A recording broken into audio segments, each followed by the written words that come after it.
GDPR workshop. What is a DPO and do I need one?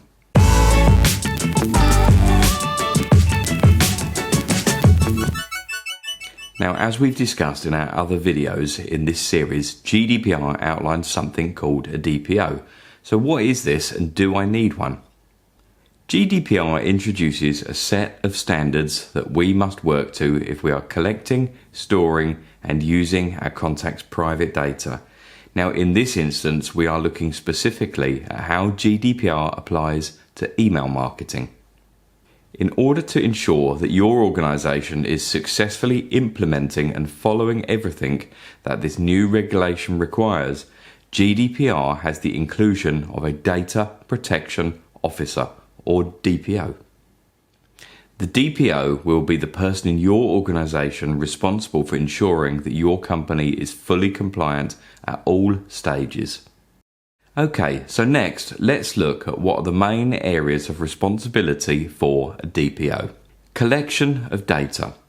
All email addresses must be collected using a positive action, i.e. the contact has to tick a box to be added to a database. Outlining usage of data. The DPO must ensure that your contacts are aware of exactly what they are signing up for. This could be included as a statement at the time of data capture. Storing proof of consent. The company must be able to produce a confirmation if asked of when and how that contact asked to join your list. Deleting lapsed data. GDPR says that your company must delete any data if a contact telephones you and requests for it to be removed. GDPR describes this as the right to forget. Storage. The DPO is responsible for ensuring that any private data does not leave the EU without written formal consent from everyone inside your database.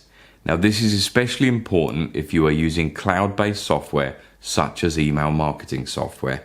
The servers could be based outside the UK and you may not know this. So does your company need to appoint a DPO? The Information Commissioner's Office, or ICO, says that you need to appoint a DPO if you are a public authority or funded with public money. Your core activities require large-scale and systematic monitoring of individuals. This could include email marketing, for example. So, as in this context we are talking about email marketing, then yes, you will need to appoint a DPO as your activities include the processing of private data. So can the DPO be an existing employee? Yes, they can, as long as they do not have a conflict of interests. So it can't be your marketing director who also processes your data, for example. Can we subcontract the role of DPO? You can contract out the role of DPO externally based on a service contract with an individual or an organisation.